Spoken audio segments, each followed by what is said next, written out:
Presiden Joko Widodo hadiri acara Kompas 100 CEO Forum.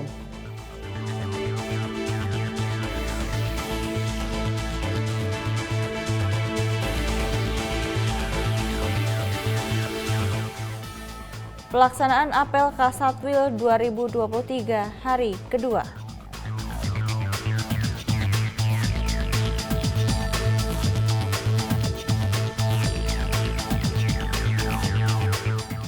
Kapolres Sukabumi memeriksa sikap tampang personil Polres Sukabumi.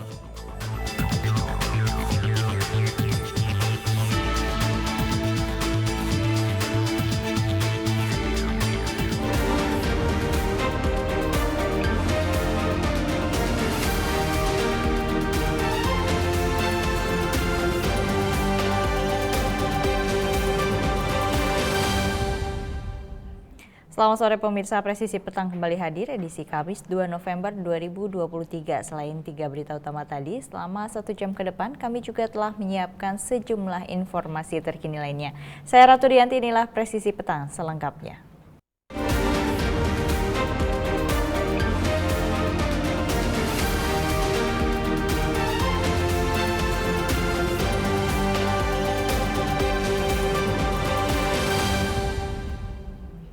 Presiden Joko Widodo memberikan sambutan dalam acara Kompas 100 CEO Forum di kawasan IKN pada hari Kamis 2 November 2023. Dalam sambutannya, Presiden Joko Widodo menyampaikan negara Indonesia memiliki luas wilayah yang besar serta potensi sumber daya alam yang melimpah. Tentunya hal ini memerlukan konsistensi dan menjadi tantangan bersama untuk mengintegrasikan seluruhnya. Kita juga memiliki potensi yang sangat besar. Juga bolak-balik saya sampaikan, potensi mineral melimpah, potensi perikanan melimpah, potensi produk agri melimpah, potensi energi hijau juga melimpah. Kita memiliki sungai saja memiliki 4.400 sungai, yang 128 itu sungai besar. Dan paling besar itu kalau mau energi hijau, Sungai Mambramo, itu punya potensi 23.000 megawatt. Dan inilah yang akan menjadi daya tarik negara kita karena ke depan ekonomi hijau, energi hijau itu menjadi sebuah kekuatan. Tapi yang paling sulit adalah bagaimana mengintegrasikan potensi ini agar menjadi sebuah kekuatan besar bangsa kita. Ketergantungan negara lain kepada bangsa kita. Sehingga saya pengen sekali ada satu produk besar kita yang bisa masuk ke global supply chain. Inilah yang sedang dalam proses kita rancang, yaitu ekosistem EV baterai dan ekosistem EV, electric vehicle. Menteri Dalam Negeri Tito Karnavian melantik Sekretaris Daerah Provinsi Papua Barat Ali Baham Temong Mere menjadi pejabat Gubernur Papua Barat menggantikan Paulus Waterpauw yang akan memasuki masa pensiun.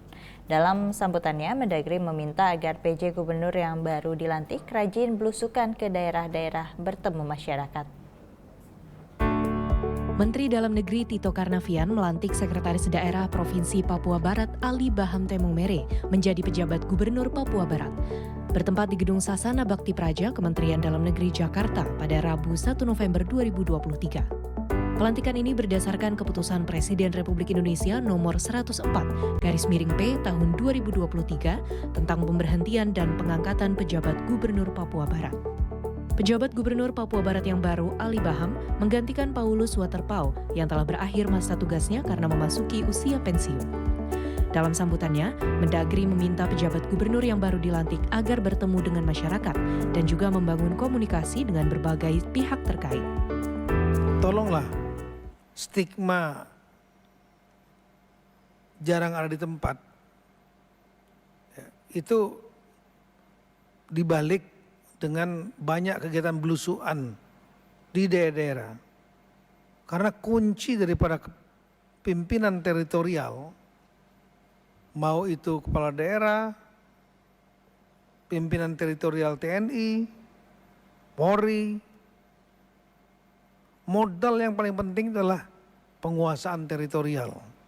Menguasai semua infrastruktur sosial dan permasalahan yang ada di daerah itu. Kenal dengan pejabat formal, hubungan yang baik pejabat formal, Forkompinda, kunci utama. Kekompakan antara Forkompinda, semua saling mendukung. Nggak ada kepala daerah yang bisa berhasil tanpa didukung oleh Pangdam, Kajati, Ketua DPRD, Pengadilan, kemudian Kapolda. Sama, Pangdam nggak akan pernah ada bisa berhasil tanpa dukungan dari stakeholder yang lainnya Forkompinda. Kapolda juga nggak akan pernah berhasil tanpa adanya kekompakan itu. Kalau masing-masing bergerak sendiri-sendiri, masing-masing akan keluar taringnya sendiri-sendiri karena masing sudah terbagi power, kewenangannya terbagi di antara para anggota Forkompinda. Itulah pentingnya kekompakan dengan pimpinan formal. Termasuk juga tolong bangun hubungan baik dengan para bupati, wali kota. Kenapa? Karena gubernur adalah wakil pemerintah pusat di daerah, selain dia adalah kepala daerah. Dan juga bangun hubungan baik dengan pemerintah pusat. Apalagi penjabat. Penjabat bukan hasil pilihan rakyat. Tapi ini konsekuensi adanya pilkada serentak di mana ada keinginan agar rejim pemerintah pusat tingkat 1, tingkat 2 bergerak paralel satu masa jabatan 5 tahun. Pada kesempatan tersebut, Mendagri juga berpesan agar pejabat gubernur yang baru tidak larut dalam euforia setelah dilantik. Sebab, bagaimanapun jabatan adalah bentuk tanggung jawab dan amanah dari Tuhan. Justru dengan jabatan tersebut, seorang pejabat kepala daerah harus mampu memberikan manfaat kepada masyarakatnya. Pelaksanaan hari kedua apel Kepala Satuan Wilayah atau Kasatwil 2023 diisi dengan diskusi panelis. Pak narasumber dari internal Polri maupun dari eksternal dihadirkan pada kegiatan ini. Apel Kepala Satuan Wilayah atau Kasatwil 2023 berlangsung pada 1 dan 2 November 2023. Mengusung tema kepemimpinan Polri yang presisi guna mengamankan tahapan pemilu dan agenda nasional 2024 dalam rangka mewujudkan Indonesia maju. Apel Kasatwil pada hari kedua diisi dengan kegiatan diskusi panel. Apel Kasatwil 2023 diikuti oleh 569 orang peserta yang terdiri dari 27 orang pejabat utama Mabes Polri, 34 orang Kapolda, dan 508 Kapolres. Pada diskusi panel turut menghadirkan narasumber dari internal Polri, yaitu Kabintel Polri, Komjen Polisi Suntana, Kabaharkam Polri, Komjen Polisi Muhammad Fadil Imran, Kabareskrim Polri, Komjen Polisi Wahyu Widada, dan Korbrimob Polri, Komjen Polisi Imam Widodo, serta Asops Kapolri, Irjen Polisi Ferdianto Iskandar Biti Caca. Selain narasumber dari internal Polri, juga turut dihadirkan pada diskusi panel narasumber eksternal, yaitu Guru Besar Fakultas Ekonomi dan Bisnis Universitas Indonesia, Renald Kasali. Pada diskusi dengan tema Agility and Intuitive Leadership di tengah persiapan pemilu 2024, Renald Kasali menekankan pentingnya kepemimpinan dalam institusi Polri dan Kasatwil harus tetap waspada dengan kemajuan teknologi di masa pemilu mendatang. Jadi ini adalah mengingatkan kembali bahwa kepemimpinan itu sangat penting. Jadi kepemimpinan itu dalam situasi yang akan kita hadapi, kalau kita lengah, ini banyak hal baru. Hal baru akan ada pilpres, ya, akan ada pilpres ini pemilihan ini serentak, ya. Kemudian juga ada lagi kejadian El Nino, ya, kenaikan harga. Kemudian juga terjadi tekanan-tekanan global, geopolitik berubah, teknologi berubah. Nah, maka kepala Kasatwil ini agar waspada, jangan lengah, jangan berpikir sama kok dulu mas sekarang.